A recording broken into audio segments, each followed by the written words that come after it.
भारत के कोने कोने से हमें इस तरह की फुटेज आ रही है जहां लोग महाबोधि महाविहार की मुक्ति का आंदोलन यानी कि जिस प्रकार मस्जिद के अंदर मुस्लिम से अलग कोई दूसरे धर्म के व्यक्ति उसके मैनेजमेंट कमेटी में नहीं हो सकते, चर्च के अंदर ईसाई से अलग कोई दूसरे धर्म के लोग उसकी कमेटी में नहीं हो सकते, और उसी तरह सिख जो स्थान होता है गुरुद्वारा उसके अंदर भी सिखों से अलग मैनेजमेंट कमेटी में कोई नहीं हो सकते।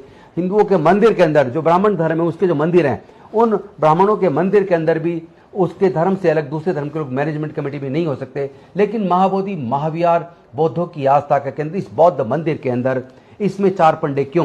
नमो बुद्धाय, जय भीम, जय भारत, जय संविधान। साथियों, आप सब जानते हैं महाबोधि महाविहार बौद्ध गया का वह स्थान, वह पवित्र स्थान है जहां तथागत बुद्ध को ज्ञान की प्राप्ति हुई, जहां से तथागत बुद्ध का ज्ञान प्राप्त होने के बाद पूरे दुनिया को शांति और मानवता का संदेश गया। वो तथागत बुद्ध का धम्म जो समता, स्वतंत्रता, बंधुता, न्याय, प्रज्ञाशील, करुणा और मैत्री पर आधारित है।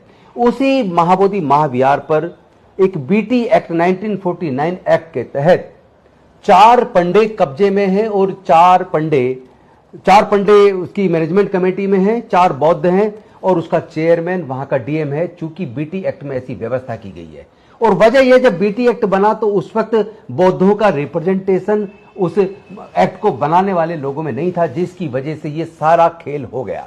तो आइए हम बताते हैं कि किस तरह महाबोधि महाविहार का आंदोलन, मुक्ति का आंदोलन कितने बुलंद तरीके से आगे बढ़ता जा रहा है। आपको सबको पता होगा 1992 में बनते सुरई ससई जी जो जापानी भिक्खु थे, जो नागपुर के अंदर इंदौरा में बौद्ध विहार के अंदर रहते हैं, उन्होंने उस आंदोलन की शुरुआत की थी। और आज इंडिया बुद्धिस्ट जो फोरम है वो और तमाम सारे बौद्ध संगठन पूरे देश के मिलकर, बल्कि केवल भारत के नहीं, मेरे पास अनेकों वीडियो हैं, चाहे न्यूयॉर्क की हो या वाशिंगटन डीसी की हो, चाहे जर्मनी की हो, ब्रिटेन की हो, पूरे दुनिया के अंदर ये आंदोलन जोर पकड़ रहा है। और भारत के कोने कोने से हमें इस तरह की फुटेज आ रही है जहां लोग महाबोधि महाविहार की मुक्ति का आंदोलन यानी कि जिस प्रकार मस्जिद के अंदर मुस्लिम से अलग कोई दूसरे धर्म के व्यक्ति उसके मैनेजमेंट कमेटी में नहीं हो सकते, चर्च के अंदर ईसाई से अलग कोई दूसरे धर्म के लोग उसकी कमेटी में नहीं हो सकते, और उसी तरह सिख जो स्थान होता है गुरुद्वारा उसके अंदर भी सिखों से अलग मैनेजमेंट कमेटी में कोई नहीं हो सकते।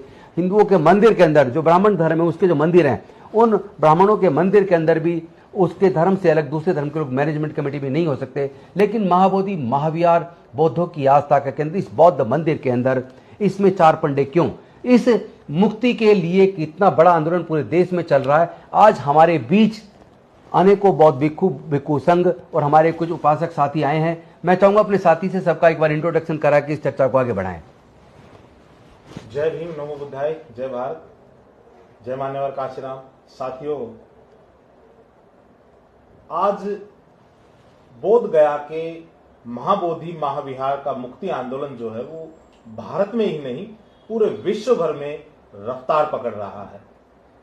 आए दिन पूरे विश्व भर से इस आंदोलन को समर्थन मिल रहा है, लोग इसके साथ जुड़ते जा रहे हैं और हम ऐसा समझते हैं कि आने वाली 12 मई को बुद्ध पूर्णिमा के दिन जो है ये एक महा आंदोलन का रूप लेने वाला है।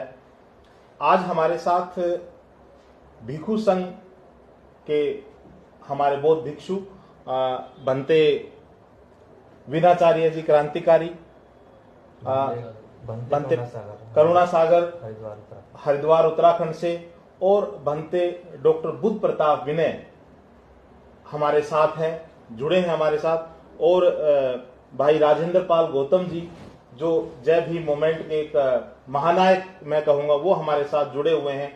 आज हम बात करेंगे इनसे कि ये जो आंदोलन है आने वाले समय में क्या रूप लेने वाला है और इसकी क्या क्या योजनाएं हैं, जो कुछ समय पहले ही हमारे जो बौद्ध भिक्षु हैं वीणाचार्य जी और उनकी टीम है, उन्होंने बोध गया से एक आह्वान किया था विश्व भर के जो बौद्ध भिक्षुओं से और उपासकों से कि आने वाली बुद्ध पूर्णिमा को 12 मई को पूरे विश्व भर से सभी लोग बोध गया के अंदर इकट्ठा होंगे और बिहार सरकार को दिखाएंगे कि बौद्धों की शक्ति क्या है। इस जो ये एक्ट है इसका पूर्ण रूप से उन्मूलन के लिए जो ये आंदोलन है ये रफ्तार पकड़ रहा है।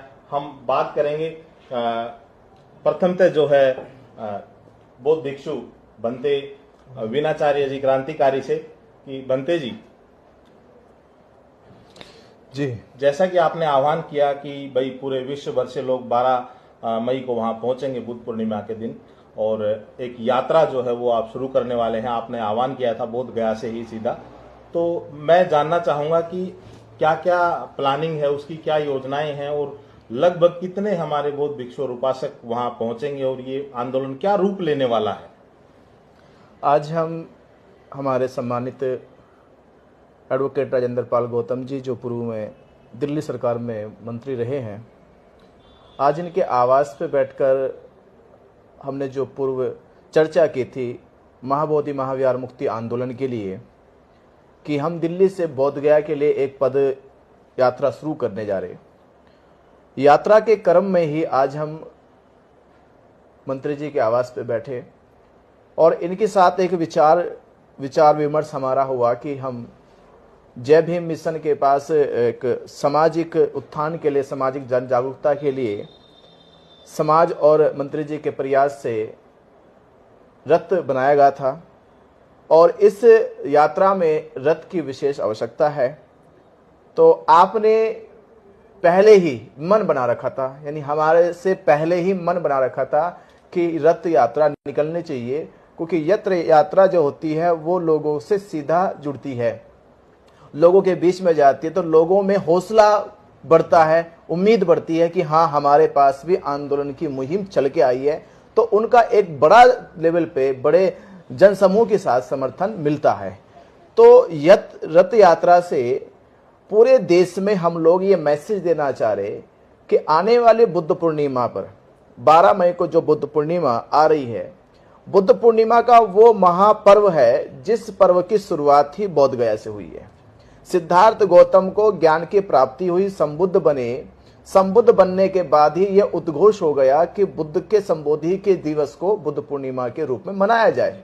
तो पूरी दुनिया और देश के लोगों से हमारी यही निवेदन है कि जिस महापर्व बुद्ध पूर्णिमा को हम लोग वर्षों से मनाते आ रहे हैं, उस पर हम बुद्ध की वंदना, बुद्ध की प्रार्थनाएं, बुद्ध के उपदेशों को सुनते आ रहे हैं। आज वही स्थल, महापवित्र स्थल महाबोधि महाविहार जो है, बीटी एक्ट 1949 बनाकर 4 हिंदुओं को और सरकार को उस पर कब्जा करने का आदेश संवैधानिक तौर पे दिया गया, जो आज के समय में असंवैधानिक है, पर 1949 से आज 2025 से यानी 76 साल के तकरीबन हो गए। 76 साल से लगातार बौद्धों की भावनाओं के साथ, बौद्धों के विश्वास के साथ, बौद्धों की धार्मिक आस्था के साथ खिलवाड़ किया जा रहा है, और अवैध तरीके से जहां बौद्धों को होना चाहिए था वहां पांडे लोगों को बैठाकर उसके धन का और उसकी व्यवस्था को लूटा जा रहा है। विदेशों से और भारत के जो भी धार्मिक लोग हैं, जो वहां पर इस लिहाज से या इस विश्वास के साथ दान करते थे कि महाबोधि महाविहार का दान जो है वो भारत में बौद्ध धर्म का प्रचार प्रसार करेगा, बौद्ध धर्म के प्रचार प्रसार के लिए कॉलेज यूनिवर्सिटी बनाएगा। आज उसी महाबोधि महाविहार के दान का दुरुपयोग जो करके पंडों ने अपनी अपनी बड़ी बड़ी संस्थाएं, हवेलियां, बड़े बड़े बैंकों में बैलेंस बनाकर उसकी लुटाई कर रहे। आज जो समाज जगा है और आपके प्रयास से, सोशल मीडिया के प्रयास से आप लोगों ने इस आवाज को जिस तरह से बुलंद किया है, लोगों तक पहुंचाया है। आज 43-44वां दिन आंदोलन का हो गया है।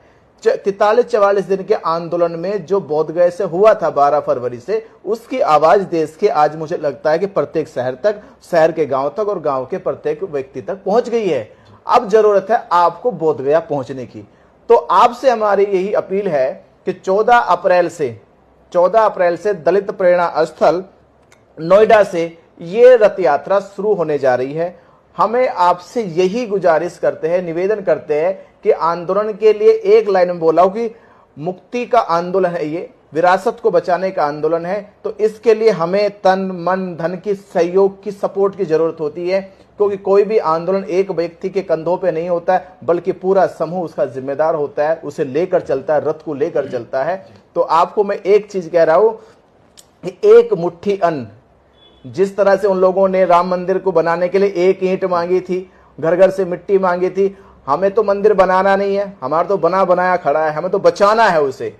हमें बनाना नहीं, बचाना है। तो बचाने के लिए केवल जो सैकड़ों की संख्या में, हजारों की संख्या में बौद्ध भिक्षु धरना पे है और रथ यात्रा में चले गए बौद्ध भिक्षु, उनके लिए भोजन की व्यवस्था आप एक मुट्ठी अन्न देकर इस यात्रा का जन समर्थन करें, यही मैं अपील करता हूं। और हमारे बीच में एडवोकेट राजेंद्र पाल गौतम जी है, इन्होंने भी पूरी तरह से जो मन बना लिया है, विश्वास बना लिया कि आपकी तरफ से आपका पूरा सहयोग, सपोर्ट जो है इस यात्रा के लिए और इस पूरे आंदोलन के लिए है। और जब तक हम जीतेंगे नहीं तब तक हम पीछे हटेंगे नहीं। आप सभी ज्यादा से ज्यादा शेयर करें और यात्रा के लिए तैयारी करें। नमो बुद्धाय जी। बनते करुणा सागर जी हैं हमारे साथ। बनते जी, जो ये यात्रा शुरू हो रही है दलित प्रेरणा स्थल नोएडा से और 12 मई को पहुंचेगी बोध गया के अंदर, ये इसका क्या प्रारूप रहेगा, कहां कहां से होके गुजरेगी और इसमें कितने लोग शामिल होंगे? सबसे पहले सोशल मीडिया का आभार व्यक्त करते हैं जी। ये हमारा रूट मैप तो काफ़ी एरिया में रहेगा। जैसे हम जी। शुरुआत दलित प्रेरणा स्थल से करेंगे नोएडा से, उसमें मेरठ, गाजियाबाद और मुजफ्फरनगर, इधर से लखनऊ ठीक होते जी, हुए जी, जी। वहाँ पे पहुँचेगा, जी। अपने स्तर से पहुँचेंगे। और दूसरा यह है कि हमारा ये जो यात्रा है जी। मुक्ति आंदोलन का तो है ही है, लेकिन हमारा ये मुख्य ये रूप रहेगा कि विश्व शांति के लिए हम बिल्कुल अपने विश्व शांति के लिए यात्रा जो है यात्रा वो- जी, निकाले, ना जी। कि हम किसी की विरोध में। जी, ये जो तथागत बुद्ध का संदेश भी है विश्व शांति का। जी। जी, मेरा अगला सवाल जो है वो भंते डॉक्टर बुद्ध प्रताप जी से है कि भंते जी, ये जो आंदोलन है इस तरीके से जो अभी आह्वान हो रहा है, पूरे विश्व भर के बुद्धिस्ट वहां इकट्ठा होंगे तो एक पूरा महासंग्राम का जो है ना, एक महाआंदोलन का ये रूप ले लेगा। मैं आपसे, मेरा सवाल ये है कि अगर बिहार सरकार इस आंदोलन से नहीं जुटती है तो अगला आपका क्या स्टेप रहेगा और क्या इस आंदोलन का बिहार सरकार पे कितना असर रहेगा, वो मैं जानना चाहता हूँ आपसे।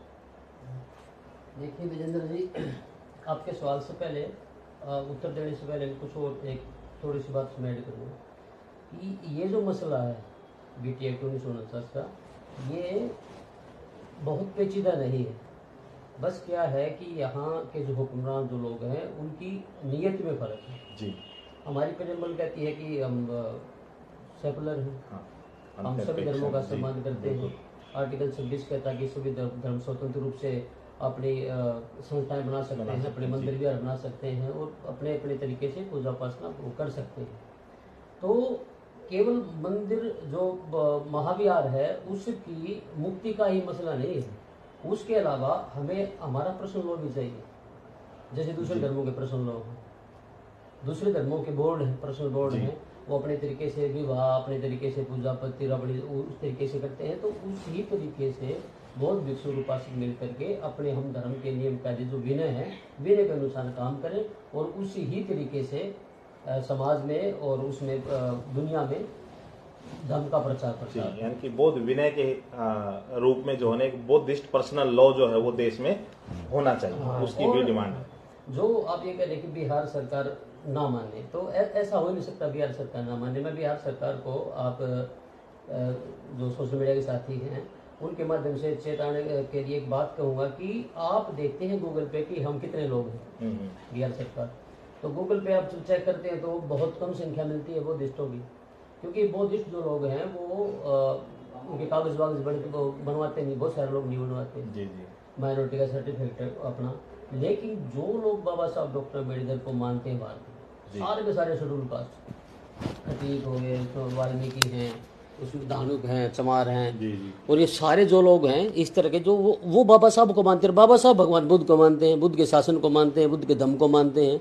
तो हमारी जो संख्या है वो बिहार सरकार और भारत सरकार भी कम ना आके, इसके अलावा जो बैकवर्ड क्लास के लोग हैं, तमाम प्रोफेसर से बैकवर्ड क्लास के जो बाबा साहब और बुद्ध की शिक्षाओं का प्रचार प्रसार करते हैं जी, अगर बिहार सरकार इस बात को नहीं मानती, हम 12 मई तक वहाँ पहुँचेंगे, तो वहाँ से पटना भी दूर नहीं है, जी, हम वहाँ घेराव करेंगे, मुख्यमंत्री का घेराव बिल्कुल करेंगे घेराव उसके बाद। हाँ जी, किया जाएगा। जी, और मुझे नहीं लगता कि अब जो सोशल मीडिया के बंधु पत्रकार हैं उन लोगों ने इतनी चीज़ें बताई हैं, इतना मतलब अवेयर किया लोगों को इतना जागरूक किया है कि सरकार तक बात पहुंच चुकी होगी जी और बिहार सरकार भी, हाँ, और अभी चुनाव भी है। हाँ अगर हमारी बात नहीं मानते तो हम अक्टूबर में चुनाव में दिखाएंगे बिहार सरकार को। जी जी, यानी कि बिहार सरकार को किसी भी हालत में झुकना ही पड़ेगा। हाँ, बीटी एक्ट को निरस्त करना ही निरस्त पड़ेगा, होगा, तो बिल्कुल। पूर्ण रूप से निरस्त करना। केवल निरस्त नहीं होगा, हमारा बोर्ड भी बनेगा, हमारा पर्सनल लॉ भी बनेगा। यानी कि ये एक जो है, ये जो आंदोलन है, इसके मतलब इसका जो हम पोस्ट रूप देख रहे हैं वो सेंट्रल गवर्नमेंट के साथ रहेगा फिर कि वो दिस पर्सनल लॉ जो है वो बनाया जाए देश में। नहीं, इस पे ऑलरेडी काफी कार्रवाई हो चुकी है जी। और एक बिल ड्राफ्ट करके भी केंद्र सरकार के मंत्री, कानून मंत्री अर्जुन मेघवाल जी को हमने खुद पर्सनली जाके दिया है। जी जी जी, हम गए थे संसद भवन में, उनको हमने बाय हैंड दिया है। और हमारे सांसद राइटर रवि कुमार जी ने भी और थोल थिरुवल्लम जी ने हमारे साथ चल के उनको दिया है। और इस मुद्दे पे अभी 2 दिन का यहाँ कॉन्फ्रेंस भी हुआ है। ओके। और लगातार इस पे काम चल रहा है। ड्राफ्ट ऑलरेडी दिया हुआ है पूरा बुद्धिस्ट पर्सनल लॉ, क्योंकि जब सिखों का आनंदकर है जी जी, या ईसाइयों का अपना रीति रिवाज का है, उनका शरीयत है, मुस्लिमों का, इधर हिंदू मैरिज एक्ट है, इनके अपने लॉ हैं, तो फिर बौद्धों का क्यों नहीं होना चाहिए। और ये हमारी बहुत पहले से मच अवेटेड डिमांड है और जिस पे हमें सफलता की उम्मीद दिख रही है। और महाबोधि टेम्पल बीटी एक्ट 1949 को रिपील करना कोई बड़ी बात नहीं है। बिहार की सरकार की नीयत ठीक नहीं है और उसकी नीयत ठीक हो तो 1 मिनट के अंदर वो ऑर्डिनेंस ला के पुराने को निरस्त कर सकती है और इसका पूर्ण संचालन बौद्धों को दे सकती है। और दूसरा मैं बता दूं, उनको देना ही पड़ेगा, उनके पास कोई ऑप्शन दूसरा नहीं है। जी जी राजेंद्र जी, इसमें जो है यानी कि पहली बात तो है कि सरकार की नीयत जो है वो साफ नहीं है। और दूसरा जो अभी बंती जी ने एक बात कही थी, मैं आपसे पूछना चाहूंगा, आपसे इस बारे में जानना चाहूंगा कि विशेष मुद्दा जो है, जो धन जो है विदेशों से आ रहा है, क्योंकि बौद्ध के अनुयायी तो पूरे विश्व में है, तो जाहिर सी बात है कि पूरे विश्व से लोग आते हैं, तो वहां जो डोनेशन कंट्रीब्यूशन आता है वो पूरे विश्व से आता है। और वो लोग जो आते हैं वो इसलिए कंट्रीब्यूशन करते हैं वहां के कि यहाँ जो पैसा इकट्ठा या जो धन इकट्ठा हो रहा है वो बुद्ध के संदेश को फैलाने के लिए इस्तेमाल होना चाहिए, लेकिन वो बुद्ध के संदेश को फैलाने के लिए इस्तेमाल नहीं हो रहा, उसका इस्तेमाल गलत हो रहा है। देखिए, इसका अनफॉर्चुनेट पार्ट ये है कि वो पैसा अकाउंट में जाता है जी, मैनेजमेंट कमेटी उस अकाउंट को देखती है और वो खर्च करने का जो अधिकार है वो डीएम करता है। और वो जो जहां मुख्यमंत्री कहेगा वहां वो डोनेशन कर देते हैं, सरकार की किसी योजना में दे देते हैं। लेकिन बौद्ध धर्म के प्रचार प्रसार पे वहां कोई पैसा खर्च नहीं होता। पूरे देश से बुद्ध की में आस्था रखने वाले लोग जो आते हैं उनके लिए ठहरने की कोई व्यवस्था नहीं है। गुरुद्वारों में लोग आते लंगर खाते हैं, पूरे दुनिया से, पूरे देश से कोई भी चला जाए भोजन चलता रहता है। लेकिन महाबोधि टेम्पल पे जाके कोई किसी प्रकार के प्रसाद की भी व्यवस्था सरकार ने, एक तरह से पूरा जो मैनेजमेंट कमेटी ने कोई व्यवस्था नहीं की। कम से कम जो लोग आते हैं उनके लिए ठहरने के लिए कम से कम लॉज वगैरह कुछ उसी फंड से बना दी जाए जो फंड डोनेशन दिया जा रहा है। इतना फंड है, अरबों खरबों रुपए का फंड वहां पे वर्षों से आ रहा है। उस फंड से उनके लिए ठहरने की व्यवस्था होती, उनके लिए लगातार कोई कैंटीन होती, और नहीं तो सस्ती, आप मान लो फ्री नहीं कर सकते तो सस्ती कैंटीन होती। लोग तो छोटा खर्च करके भी कर लेंगे, उनके ठहरने के लिए सस्ते दर पे उनको ठहरने के लिए रूम मिल जाए। पूरे दुनिया से जहां लोग आते हैं, और फिर हमारे देश के प्रधानमंत्री तमाम लोग विदेश में जाके कहते हैं बुद्ध के देश से आए, हमने दुनिया को युद्धनी बुद्ध दिया, और यहाँ पे बुद्ध के ही के नाम पे दिए गए चंदे का दुरुपयोग दूसरी जगह कर रही है। और सरकार कर रही है, सरकार कर रही है। सबसे शर्म की बात तो ये है। और दूसरी बात इसमें ये बताइए कि माँ बोधि टेम्पल में उसके मैनेजमेंट कमेटी में किसी दूसरे धर्म के व्यक्ति का क्या काम? सरकार आखिर आंख मीचकर सरकार क्या ये सोच रही है कि जैसे कबूतर सोचता है बिल्ली को देख के आंख मीच लूंगा तो जान बच जाएगी? जान उड़ने से बचेगी नहीं, मारा जाएगा कबूतर। तो ये बिहार की सरकार हो या केंद्र की सरकार हो, अगर ये महाबोधि टेम्पल मुक्ति आंदोलन से आंख मिच रही है, या जो देश का मुख्य मीडिया है जो छोटे छोटे मसले पे हिंदू मुसलमान करवाता है, रोज डिबेट करवाता है, क्या वो उसकी आंखें बंद है? उसको दिख नहीं रहा कि महाबोधि महाविहार का इतना जेन्युइन मुद्दा, पूरे दुनिया से बौद्धों से जुड़ा मुद्दा, उसमें लगातार आंदोलन पूरे देश में चल रहे हैं और एक लाइन किसी अखबार टीवी में नहीं है, केवल आपके सोशल मीडिया के माध्यम से, बहुजन मीडिया के माध्यम से लोग जा रही है। मैं तो पूरे देश के लोगों से, अनुसूचित जाति, जनजाति, पिछड़े वर्ग और अल्पसंख्यक समाज के लोगों से निवेदन करना चाहूंगा, इन मुख्य मीडिया चैनल को देखना बिल्कुल बंद कर दो। अपने बहुजन मीडिया चैनल्स को आप मदद, आर्थिक मदद भी कीजिए, ज्यादा से ज्यादा उसको देखो, शेयर करो, इसको प्रमोट करो, क्योंकि इसी के माध्यम से हमारे जो लोग, जो वंचित वर्ग के लोग हैं, उनकी आवाज उनकी जायज मांग की आवाजें जनता तक पहुंच पा रही हैं। उसको सहयोग कीजिए, उनका बायकॉट कीजिए। और मैं बिहार की सरकार को चेता देना चाहता हूं, ये जो आने वाले चुनाव है, यही चुनाव आपको सबक सिखा देगा। ये वोट की चोट से भी हम आपको जवाब देंगे। अभी हाथ जोड़ के काम चला रहे हैं, हम हाथ जोड़ने से आप नहीं मानेंगे, हाथ मरोड़ के भी हम काम चलाना जानते, हम करेंगे इस काम को। देखिए, मैं अपनी बात को पूरी करता हूँ कि जो मुख्यमंत्री है बिहार के, वो शाक्य कुल से आते हैं। अगर वो हमारे महाबिहार को मुक्त करते हैं और बीटी एक्ट को निरस्त करते हैं, तो वो सम्राट अशोक वाला काम करेंगे, वो असल शाक्य सिंह होंगे। और अगर वो उस तरह का नहीं वो करते, अमर हो जाएंगे, करते हैं तो हाँ, सम्राट अशोक की तरह ही अमर, वरना मुख्यमंत्री बहुत बने, कोई नाम भी नहीं जानता। और अगर वैसा नहीं करते तो आप जैसे जो पत्रकार बंधु हैं, ये साथी सोशल मीडिया के, हमारे नायक हैं, मंत्री जी हैं, और संघ नायक हमारे सेनापति युवा विनाचार्य जैसे लोग, ये अक्टूबर में 14 अक्टूबर तक इस सरकार के ताबूत में अंतिम कील ठोक देंगे, बंद कर देंगे इसको। घर वापसी बहुत बड़े पैमाने पर होने वाली है। पूरे देश के SC ST OBC के लोग वापस अपने बुजुर्गों की सांस्कृतिक विरासत में बहुत तेजी से आ रहे हैं।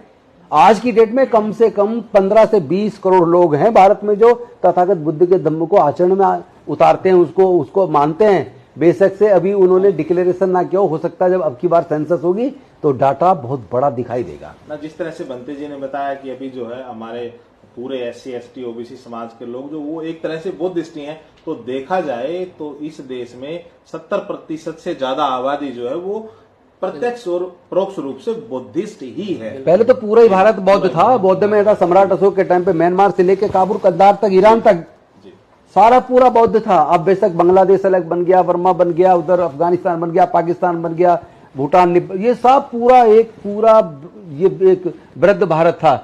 और वो जो अखंड भारत था वो पूरा बुद्ध का शासन था। जहां भी खुदाई होती है तुर्की तक, सब जगह तो बुद्ध निकल रहे हैं। तो कितना छुपाओगे और कितना दबाओगे? अब ये आंदोलन दबेगा नहीं, सफलता की ऊंचाई छू कर रहेगा। बहुत बहुत धन्यवाद आप सभी का, शुक्रिया।